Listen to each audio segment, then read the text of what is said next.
Okay, so what we'll do, I'll just introduce Christopher, whom I first met at the Bayreuth the first time I ever went there in 2008, and introduced to him by my good friend John, who's sitting off to the side here. He arrived, hiding. He arrived from Scotland a week ago, has been in quarantine in Sydney ever since. He arrived on the train up here to Newcastle this afternoon, and surprised Christopher because he didn't know he was here, which I really enjoyed. I set that up. But Christopher's a cultural historian, began his career in television, producing for BBC Two and Channel 4, broadcast regularly about the arts and cultural politics on BBC Radios 2, 3, 4 and 5. He's a contributor to the BBC Music magazine, has contributed to International Record Review and written program notes for the Barbican, the BBC Proms and the E&O programs.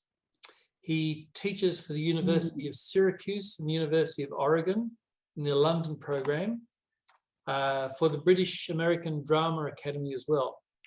He's been visiting professor at the University of the Arts London, an honorary research fellow with the drama department at Birkbeck College and Queen Mary University. He has chaired pre-concert events for the BBC Symphony Orchestra, so if anybody follows those, you'll see his visage coming up quite regularly. He's done pre-concert events for the Orchestra of the Age of Enlightenment, the Halle Orchestra, the London Philharmonic Orchestra, and study evenings at the Royal Opera House. He also interviews for their in conversation with programs, and same thing at Glyndebourne. From 2010, he curated the English National Opera's pre-performance talks, chair of the Cheltenham International Music Festival for 7 years, and now chair of Deal Music and Arts in East Kent. And if anyone's a member of the London Wagner Society, he's a regular interviewer of people whom you would like to hear, and I recommend it, even though you have to get up at 4 o'clock in the morning. So I think over to you, Christopher, please. Ross, thank you very much indeed. As you said, you and I met, as all Wagnerians perhaps should, at Bayreuth during a ring cycle. And if the company was excellent, the events on stage were perhaps by turn puzzling and often rather pedestrian.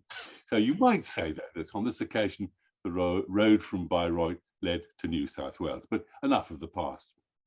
Today, in a talk that I've called Amfortas die Wunde, Two Wounded Disciples, I'm going to explore my own reaction to that pair of wounded protagonists in Wagner's final work, Amfortas and Klingsor. But you will have noticed that I've used the word disciple to describe them. What particularly interests me about Parsifal is its relationship to Christianity, and in particular to Christian beliefs in the later 19th century. I think I should begin by saying that I am not a musicologist, though I hope that my ears are attuned to musical structures and to compositional processes. Neither am I, strictly speaking, a Wagner scholar, though I have been completely absorbed by both the man and his music for over half a century, since I first heard Siegfried in my early 20s in a legendary production of The Ring by English National Opera here in London, with Reginald Goodall in the pit, Norman Bailey as Wotan, Alberto Remedios, Siegfried, and the redoubtable Rita Hunter, who of course ended her career with you in Australia singing Brunhilde. I am a cultural historian, by which I mean I ask myself why certain cultural things happen in certain ways at certain times. Or to put it rather grandly, how cultural production is rooted in its own particular age. How a piece of music, a drama, a novel, a poem, or a painting all belong to a specific historical era. Its social, as well as its cultural practice, its ideologies, and its politics and its economics. But there is another strand to my inquiries. How do we, in the here and now, read a work from another era? I'm interested in the creative tension between what was made in the past and what we see and hear in the present. How a work of art is always refracted through the prism of our own age. Well, ever since Wieland Wagner parked the traditional horned helmets, flying horses, ram-drawn cart, and the rolling Rhine at Bayreuth, every truly satisfying production of Wagner's music dramas has found its place, I believe, on this continuum from past to present. And that's what I should like to explore in this talk, or rather one specific aspect, as I've said, of the composer's last work, namely what I think of as the post-Christian world of Parsifal, which is undoubtedly more post-Christian for many people nowadays than it was at the end of the 19th century. However, I think I firstly want to touch on two aspects of 19th century Christian practice that we might think about before we meet Der reine Tor.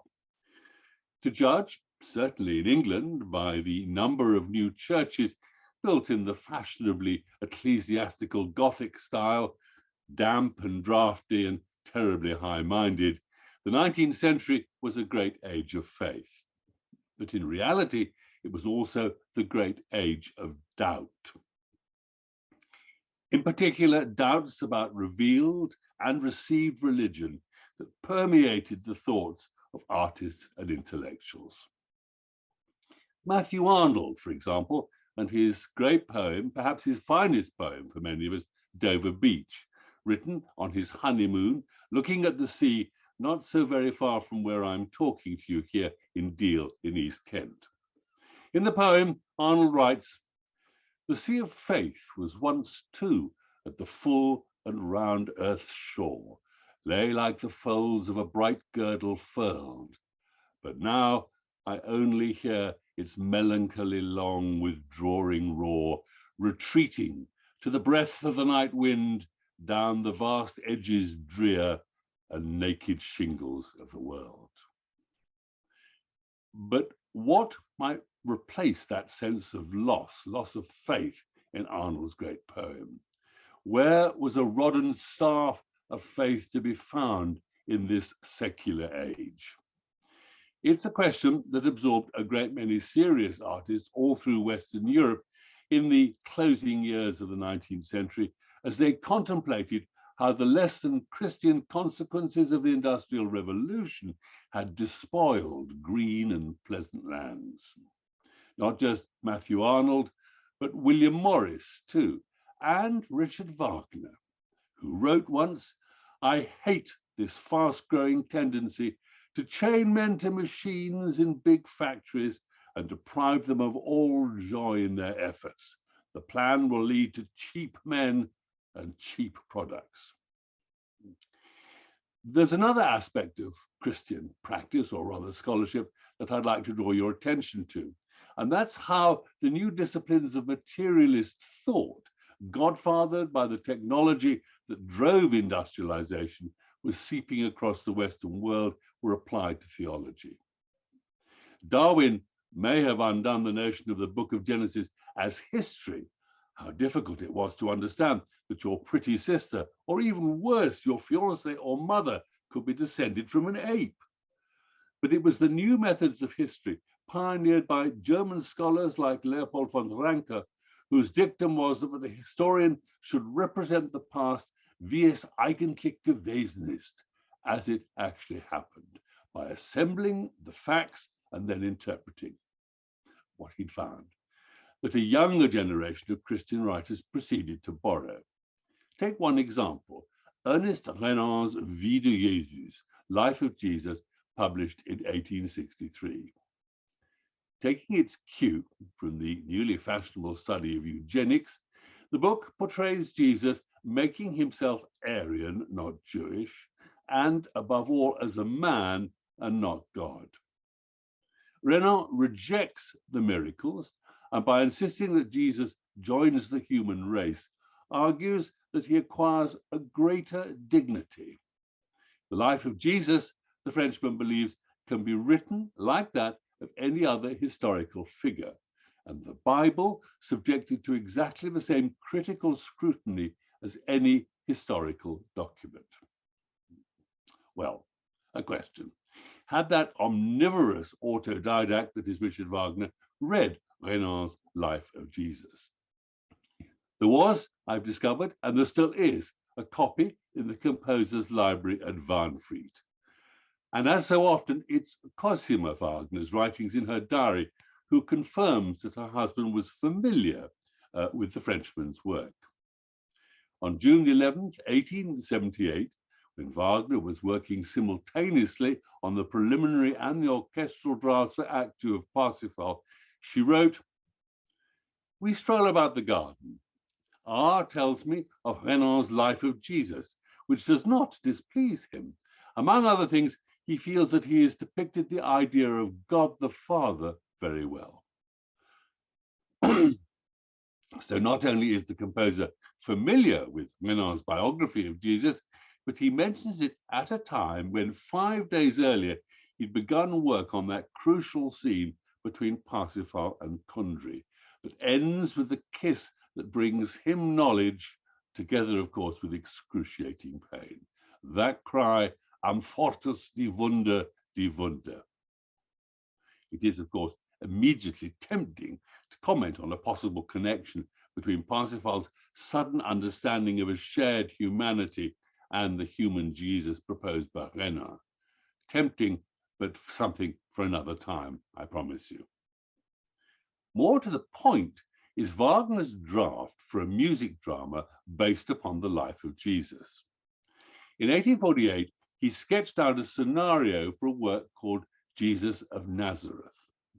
Nothing came of it, and the draft slipped into the Wagnerian shadows.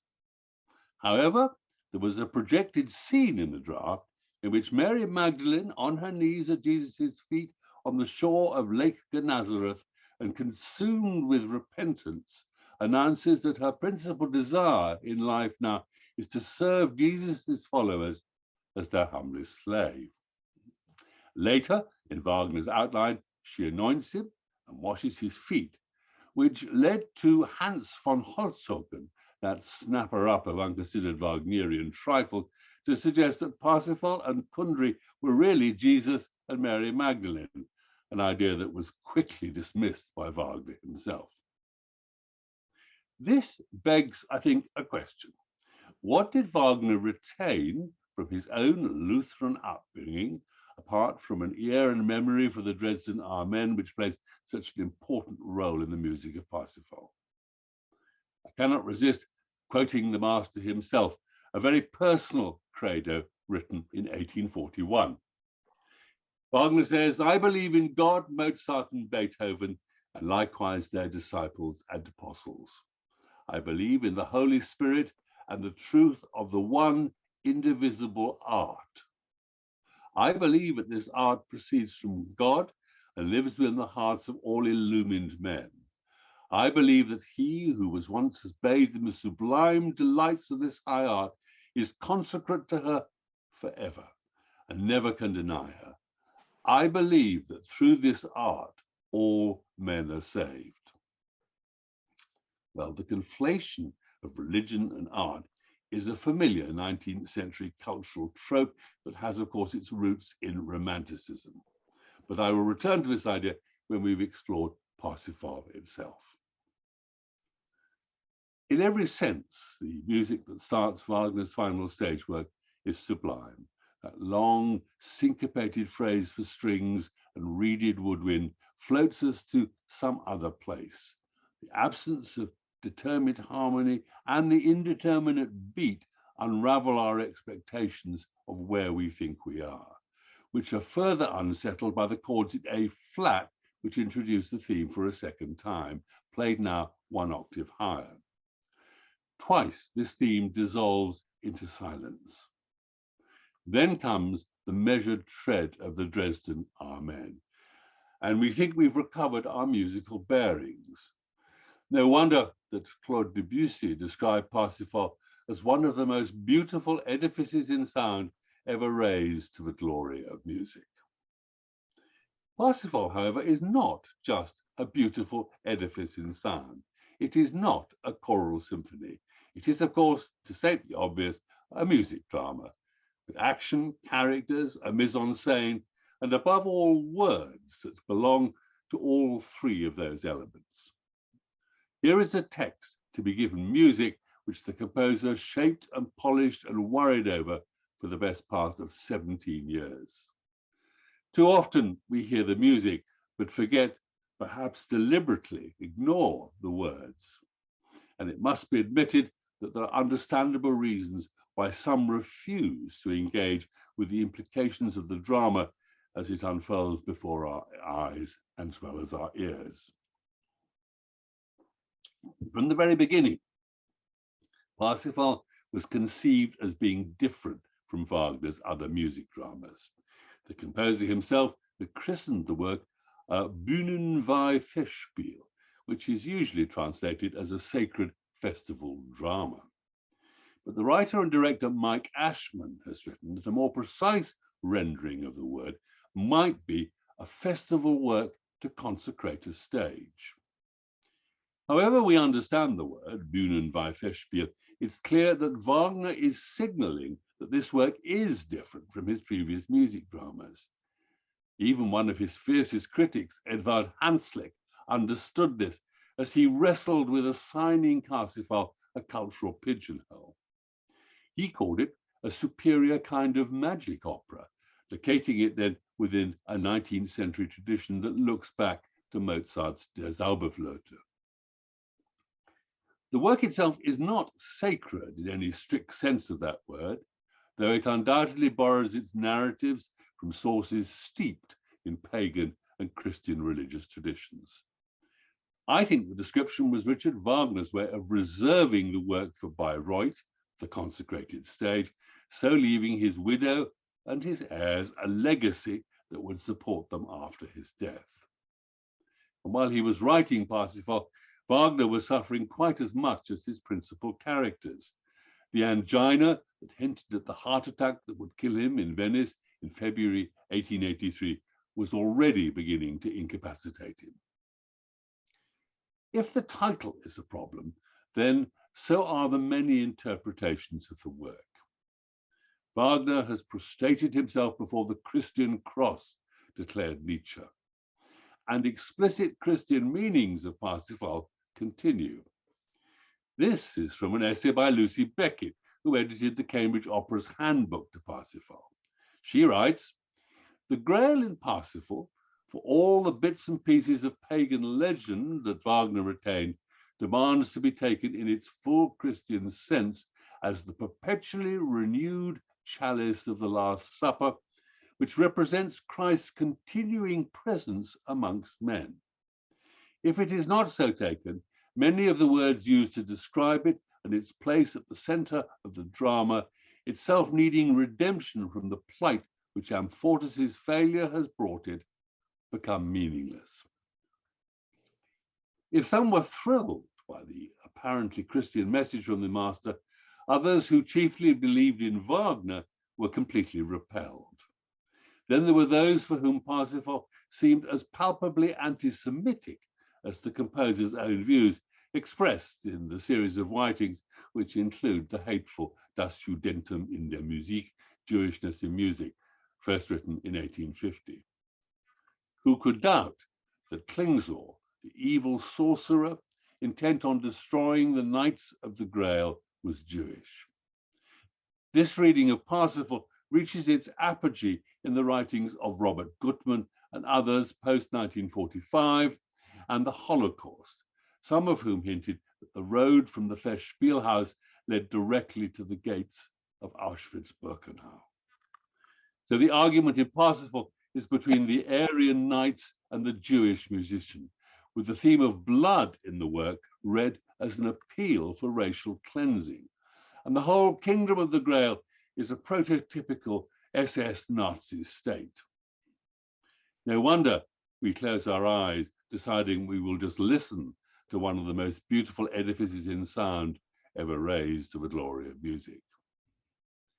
Yet in bypassing the uncomfortable readings that have attached themselves to this work, we forego what Barry Emsley, with his tongue firmly in both cheeks, has called the deep and sensational swindle of Parsifal.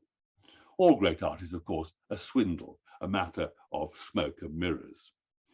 We risk turning our back on one of the most infuriating, yet somehow most satisfying experiences within Western theatre. Parsifal is indeed a well-nigh perfectly proportioned work dramatically, but it is in Wagner's refusal to let his final work yield up a single, unambiguous meaning that its greatest strength lies. You leave a great performance of Parsifal perplexed, I think, as much as pleased. What has really occurred in each of the acts? Where does action end and ritual begin? What does the ritual mean? Why do we seem to find ourselves in these characters? True, there is an ending, but is it really a beginning? In Parsifal, Wagner creates something that no other artist in the modern period has fashioned with the same measure of success: myth. A traditional story, to borrow a definition from the Oxford Dictionary, especially one concerning the early history of a people or explaining a natural or social phenomenon, and typically involving supernatural beings or events. To which we might add that Wagner's myths, here and in his earlier works, try to explain ourselves to ourselves by referencing the age in which they were written, the industrial age that we are heir to.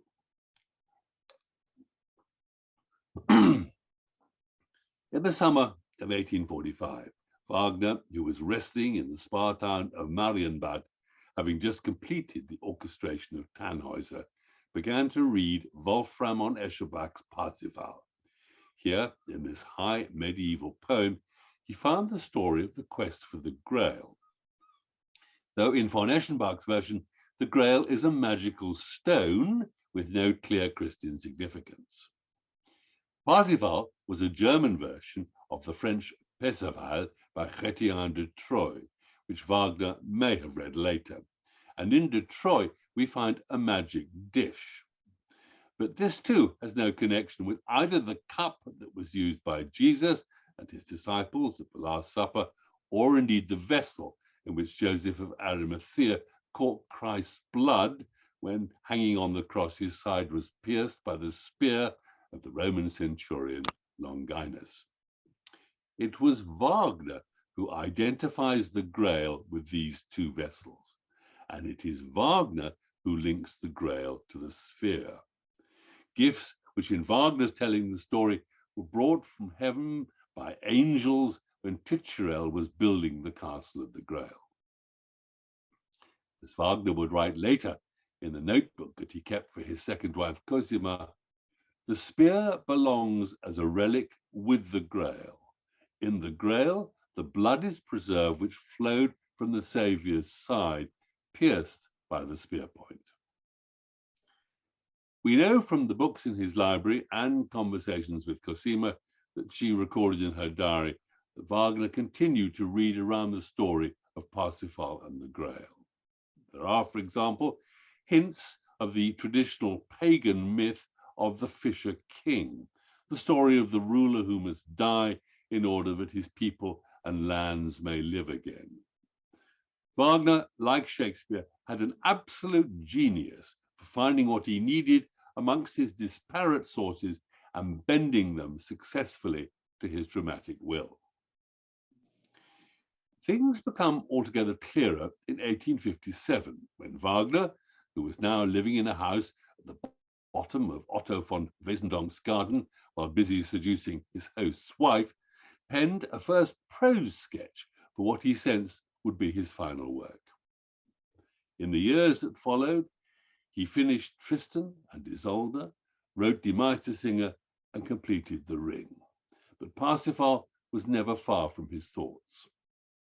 In a letter to Matilda Wesendonck, and later in Cosima Wagner's diaries, we find Wagner worrying away at the work, not yet entirely clear about the shape or the direction of the story that he needed and wanted to tell. In the meantime, he had, of course, read Schopenhauer and convinced himself that renouncing the world is the high road to spiritual fulfillment, and he'd planned two other operas, one on the life of Jesus, which I've already mentioned, and the other, Der Zieger, about the Buddha. In retrospect, both of these possible projects lack one thing: the dramatic conflict between individuals and so value systems that inform all of Wagner's greatest works. They are passive, not active, and there is little sense of that abiding dramatic trope that rubs through all of Wagner's mature works, the idea of the quest or the journey.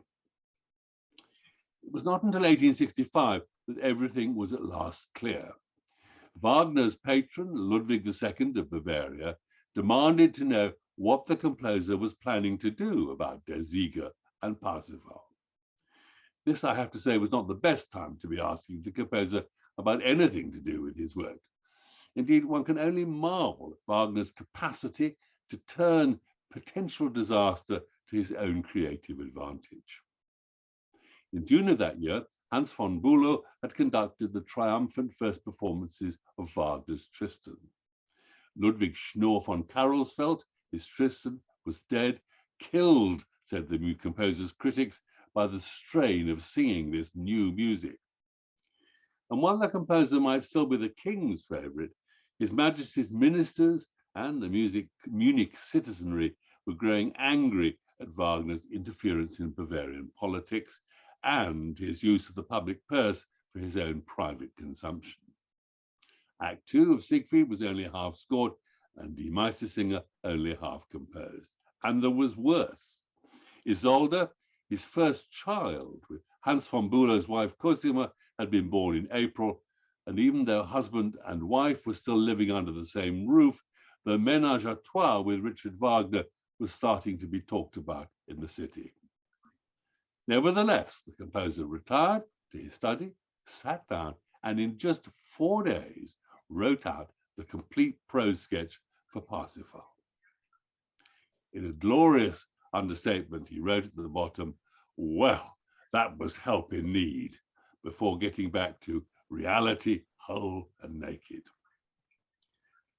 All the elements of Wagner's myth were now in place. Titurel built the Castle of the Grail to house the sacred gifts of the Grail and sphere that had been given him by the angels when he founded his order of knights, who were to travel through the world bringing good deeds with them. Amfortas, his son, had been wounded by the spear when, in attempting to defeat Klingsor, the enemy of the Grail, he succumbs to the sexual temptation of Kundry.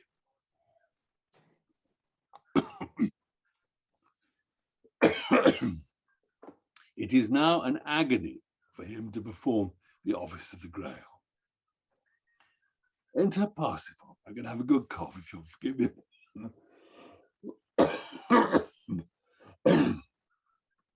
Enter Parsifal, an innocent Deriner Tor who will be made wise through pity, who fails to understand what the Grail is all about. He too will be tempted by Kundry, but having resisted her blandishments and understood Amfortas' pain, is cursed to wander the world, searching for a way back to the kingdom of the Grail. On Good Friday, he at last returns. Kundry is redeemed, and then Amfortas healed with the tip of the spear that had wounded him. Parsifal now performs the office of the Grail, most high and holy wonder. The Redeemer is redeemed. Parsifal is created from a series of binary oppositions. Indeed, as I've already said, in the completed work, the opening prelude is built around this very structure.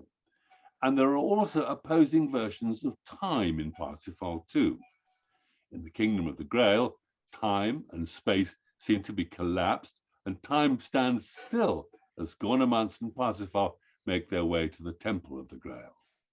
Even if the music that accompanies their journey has a heavy marching tread, its repetitions suggest walking in a circle, not perhaps a straight line. But when Klingsor first sees Parsifal on his way to his magic castle at the beginning of Act 2, He sings, Die Zeit ist da, the time has come. Klingsor's time is unmistakably linear. Well, as he describes it to Gornemanz, Parsifal's subsequent journey back to the Kingdom of the Grail is anything but a straight line. The score too resists the idea of resolution, a journey with a destination. As Pierre Boulez wrote in a note on Parsifal, this music, which is in perpetual evolution, is probably the most highly musical invention of Wagner. It places the emphasis for the first time on uncertainty, on indetermination. It represents a rejection of immutability, an aversion to definitiveness in musical phrases, as long as they have not exhausted their potential for evolution and renewal. More conventionally, Karl Dahlhaus notes that the score sets chromaticism for Klingsor and Amfortas' agony against the diatonic for Parsifal and the Grail. And elsewhere in this work, Wagner also creates a cast of characters who stand in opposition to each other, most obviously Amfortas and Klingsor, and at the start, Gornemanz and Parsifal, who palpably fails to understand what the old knight tells him and shows him. One character stands alone. She is entirely Wagner's creation, and it took the composer 20 years to find her. It is clear that the pivotal figure in this narrative is Kundry quite as much as Parsifal. At its simplest, without the kiss between Kundry and Parsifal, how would he have understood the nature of Amfortas' suffering and grasped what must be done to heal the king and restore the Kingdom of the Grail? Indeed, Wagner's invention of Kundry from his sources and the compression of two characters into one, the wild woman who is at hand to help the Knights of the Grail and the eternal temptress, is one of the most striking things about this work. And the libretto reminds us that Kundry was quite as much a gift to the Knights of the Grail as the Grail itself and the spear, appearing in Tichelor's new kingdom at the same time as the angel descended with the cup and weapon. So possibly we are misguided when we look for meaning in the final pages of this score. It is the middle of the opera, the music drama, that holds a key to the work, the encounter between Kundry and Parsifal in Klingsor's magic garden.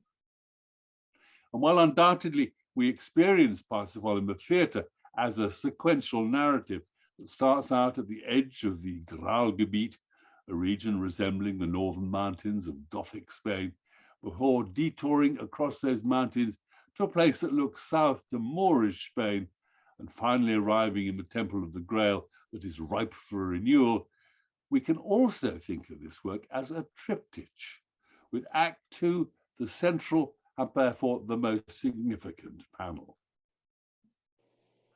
Much has been said, and indeed much more written, about this encounter and what is meant by Kundry's narration, Ich sah das Kind.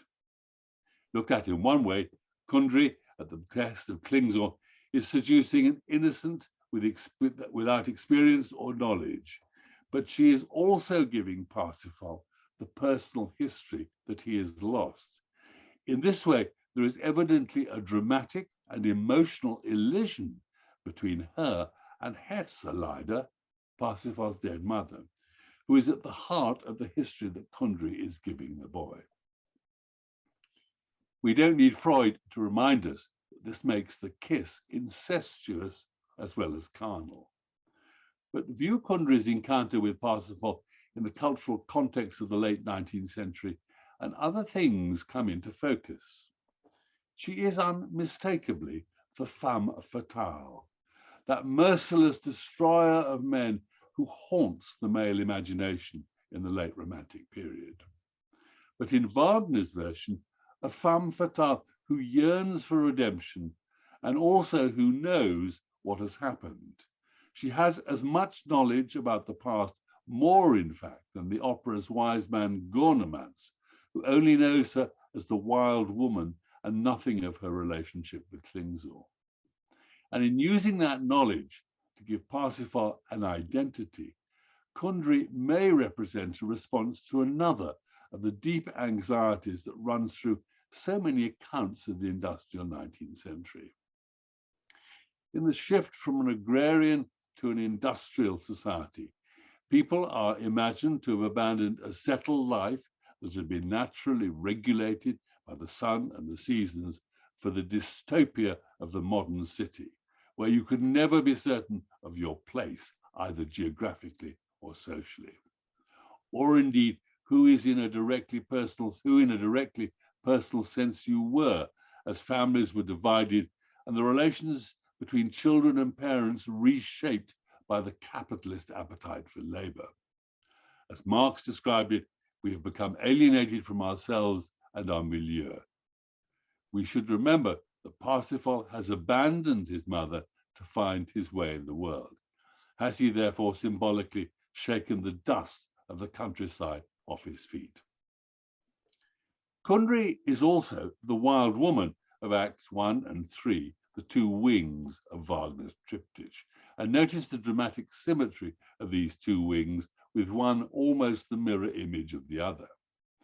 The Kundry who brings balsam for Amfortas' wound in Act 1 is the Kundry who in Act 3 pours half the liquid contents of a phial drawn from her bosom, note, over Parsifal's feet, which she then washes.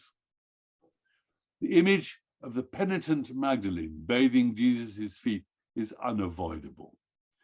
So is this really a covertly Christian work, with Parsifal as the Redeemer?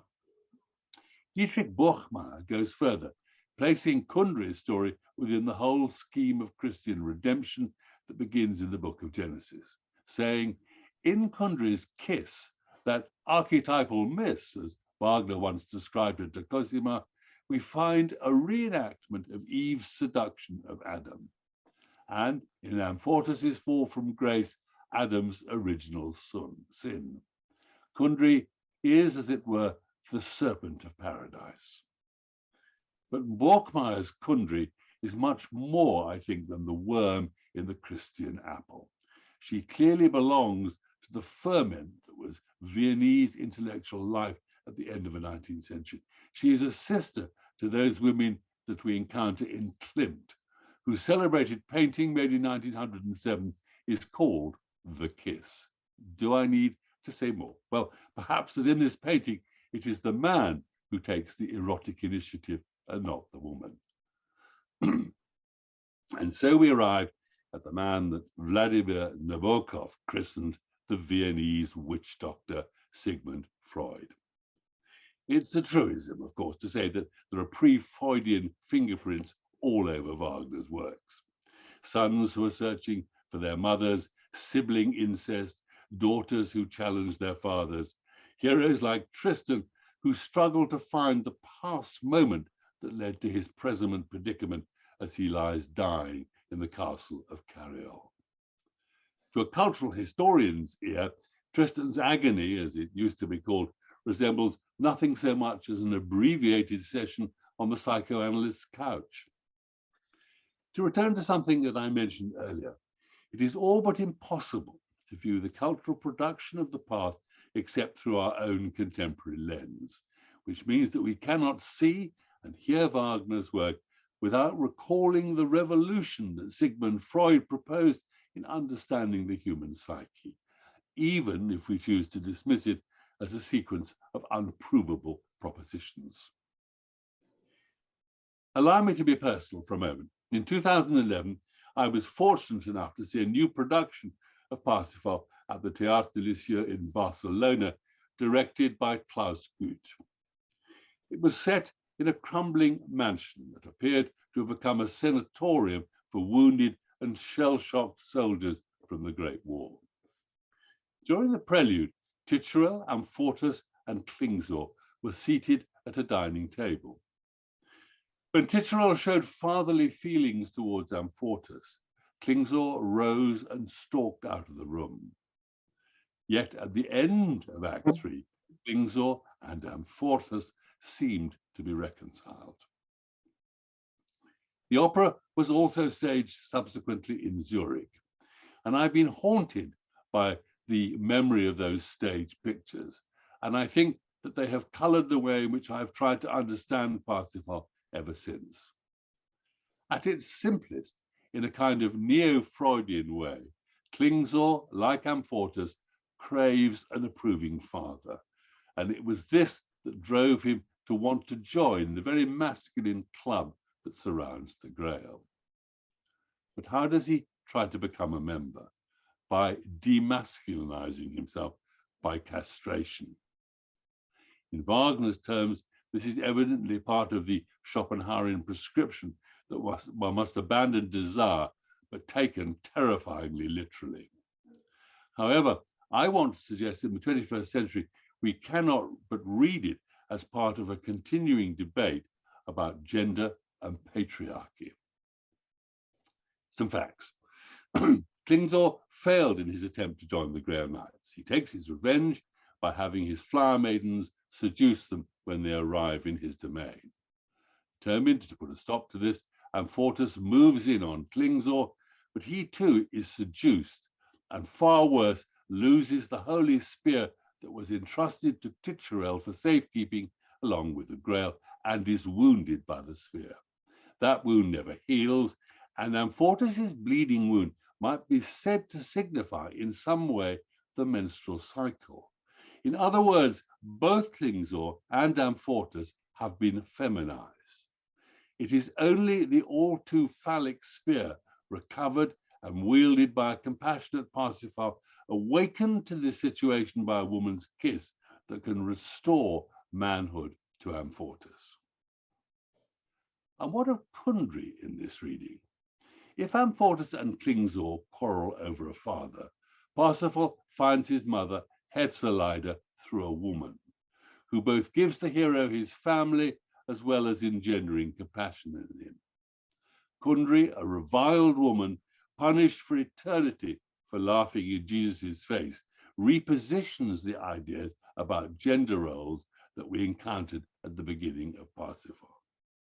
So in Klaus Guth's production, we do end with Klingsor and Amfortas as old men sitting on a bench in the sun, together now that Amfortas is dead, that Titurel is dead. But, and aren't there always buts in anything to do with Richard Wagner, we should remember that Klingsor had once been a hermit, a Christian holy man, presumably acknowledging Jesus as his savior. And the idea of the Redeemer, der Erlöser, is deeply woven into the dramatic fabric of Parsifal. Wagner himself was adamant that Jesus took a back seat in his conception, telling Cosima on one occasion, "I didn't give the Redeemer a thought when I wrote the text." Of course, he told King Ludwig a very different story, but Ludwig only held the purse strings, while Cosima had a tight grip on his conscience. Nevertheless, why is the Dresden Amen woven into the score, or a version of the Eucharist celebrated twice, and why the spear and why the Grail? In his appropriation of Christological traditions and rituals, Wagner is perhaps responding to those doubts about revealed religion in the great age of materialist thought released by the Industrial Revolution, which suggested that scientists or technologists were the new priesthood. Deprived of their faith meanings, these traditions and rituals can now be viewed as so many myths, or, if you're a confirmed mythologist like Wagner, as so much raw material to be rewoven into new myths. This is perhaps one of the most original things about Parsifal, not that it invites us to see Christianity as a sequence of myths, but that it's a kind of source book for mythologists. And that perhaps is one reason why the work is so unsettling. Wagner presumes to dismantle the core of the Western cultural tradition and to reassemble parts of it for his own purposes. As for the redemptive message at the heart of Western Christianity, that is transferred to art. In the case of Parsifal, a work of art assembled from Christian fragments. Remember Wagner's credo. I believe that this art proceeds from God and lives within the hearts of all illumined men. I believe that he who once has bathed in the sublime delights of this high art is consecrate to her forever and can never deny her. I believe that through art all men are saved. One question remains. Who is being saved in Parsifal if it isn't fallen man? There's a line at the beginning of the work when Gornemans invites Parsifal to come with him to be comforted and refreshed by the Grail. Wer ist der Graal? Replies Parsifal. Who is the Grail? And we get a short lecture from Gornemans on how little we can know about this mystery. And we possibly even congratulate ourselves on our own superiority to the young boy in knowing that the Grail is an object and not a person.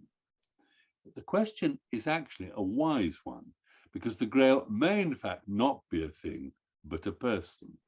In a literal sense, it is Jesus whose blood courses through the cup when it is revealed to the knights, or in the opera's own theology, Parsifal. So what does the Grail Parsifal redeem? The answer, I would suggest, is surely nature itself, regenerated by the tears of sinners at the beginning of Act 3 in the so-called Good Friday music. We are back at the beginning of the Ring, before Alberic stole the gold from the Rhine, that terrible alienation of man from nature.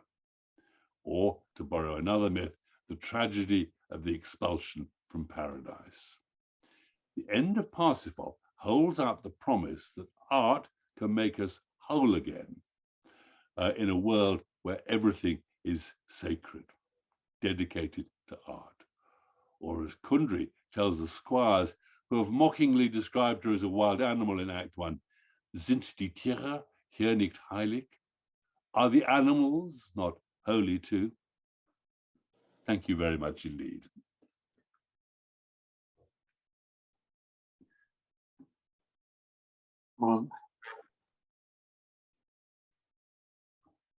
And I would thank you, Christopher. That was I'm sure that'll generate a lot of discussion amongst everybody who's here, both online and when they get around, finally get around a table to discuss it personally.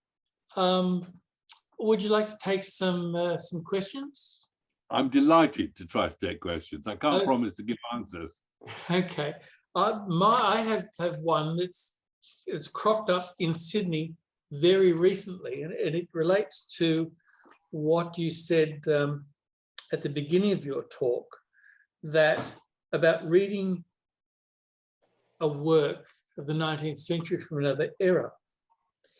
And there's recently been a production of Turandot at the Sydney Opera, and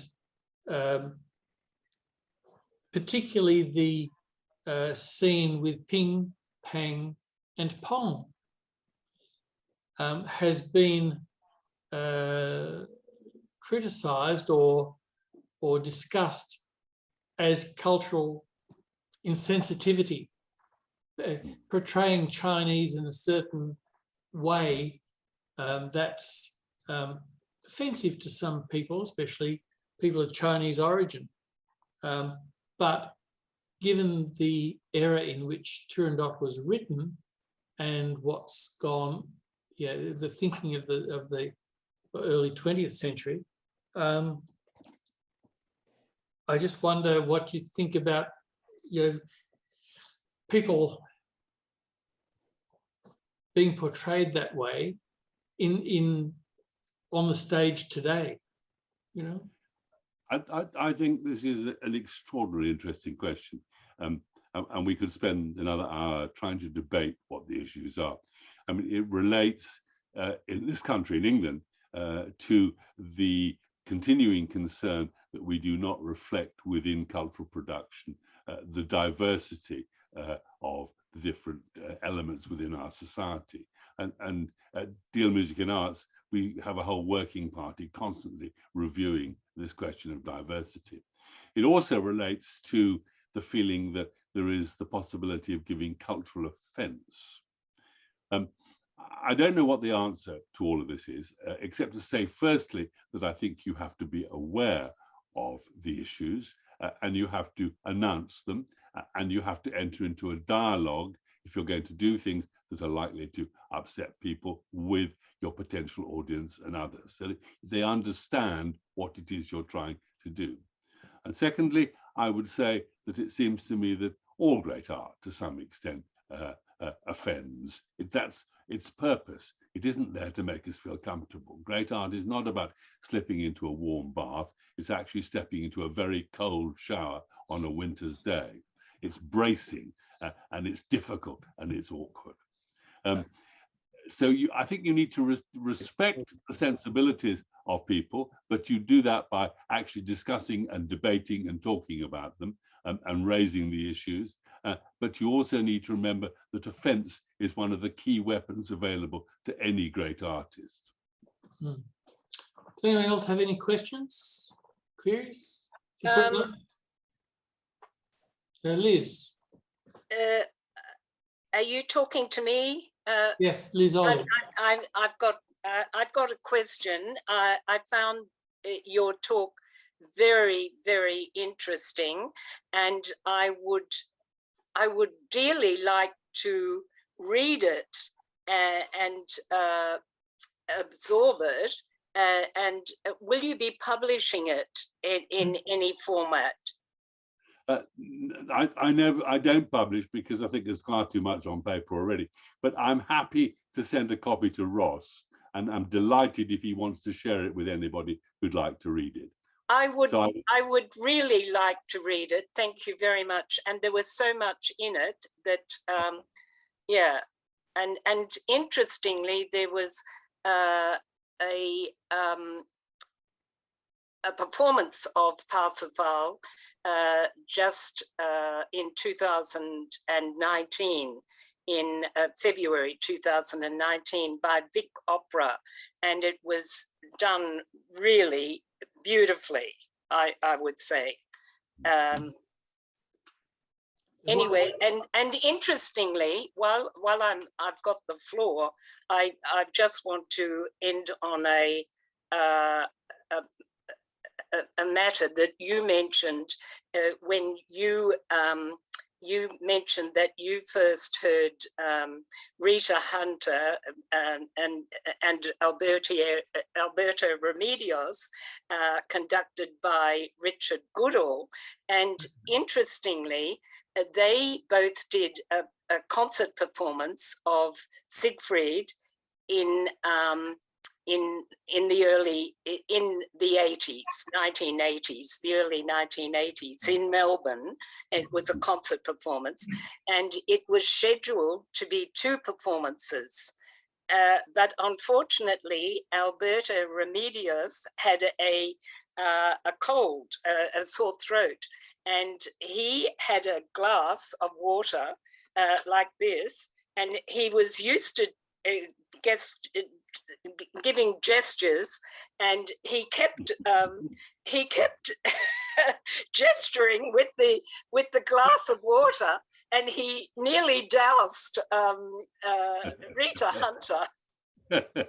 Anyway, I just thought that reminded me of when you mentioned that. Yeah. Can I just also add? Can I add to that there are, if you look carefully on Google Images, you can find still photographs of Klaus Guth's production that I referred to, not from Barcelona, but when it was revived in Zurich a little later, with the incomparable Nina Stemmer as Kundry. So you can find the images I've talked about, the old man on the bench and so on, there, to give you an idea of what had excited me particularly. And what was the, 2 further questions, what was the producer's name, and also what was the comment you said about Nabokov apropos of Freud? Nabokov, in a wonderful letter, I think it is, described Freud as the Viennese witch doctor. Okay. Having deep contempt for Freudianism. The producer of the Parsifal that I saw in Barcelona, and which subsequently arrived in Zurich, was Klaus, C-L-A-U-S, Guth, G-U-T-H. Okay, thank you very much. Any other questions? Queries? I just have one more, Christopher. Your favourite production of Parsifal that's available to us, and why? I've yet to see the Parsifal that I want to take to my desert island disc. I live in hope, as perhaps all of us do, every time I go to see it. If I had to take a recording, that's a much more difficult issue. It would probably be either Hans Nappertsbusch's second recording from Bayreuth, or, and this may surprise some of you, von Karajan's recording, which remains, I think, one of the most beautiful balanced recordings of this music. But I think I'd probably take both those two with me to the desert island. But the production is difficult. I've never seen one that has made me feel, yes, that's it. Sorry, Liz, just on that point, I think #1 member of the Wagner Society of New South Wales recommends the Lenhoff production. Professor Michael Ewens from Newcastle University, and he's given a lecture to the Wagner Society on that, and I think he's written extensively about it. That's his ideal, if you like. So now I have a question in the chat here. Liz says, what about Cyberborg's film? Cyberborg's film. I love that film. I do too. I think it's an extraordinarily imaginative attempt to find its way into it. I look at it every now and again, and I'm overwhelmed by it. It seems to be, of the related works about Parsifal, it seems to be the one that gets closest to some of the issues that are raised there. And am I right in thinking that Kundry is both a female and a male? Yes. Well, it plays with ideas of gender long before the whole question of gender identity became such a crucial cultural idea. Well, look, if there are no further questions, our hour is up. And Christopher, I'd like to sincerely thank you for making the time available. Even though it's breakfast time for you and it's gin and tonic time for us, you must be wholly envious about that. And your friend John has assisted me with that. But I think everyone would agree that it's been a wonderful talk, and I think it will generate a lot of discussion, especially about the ins and outs of the Christianity and the male-female, and especially my interest was really the Freudianism of the whole Parsifal thing. And we thank you very much, and we look forward to hearing you and seeing you again. Thank you very much. Much indeed. Here. Thank you. It's wonderful to have been with you, and thank you for the opportunity to think about these things and to write about them. I'm in your debt too, so thank you very much indeed. Okay. Thank you. Goodbye, everybody. Goodbye. Thank you. Thanks very much for organising it. Bye now. Thank you.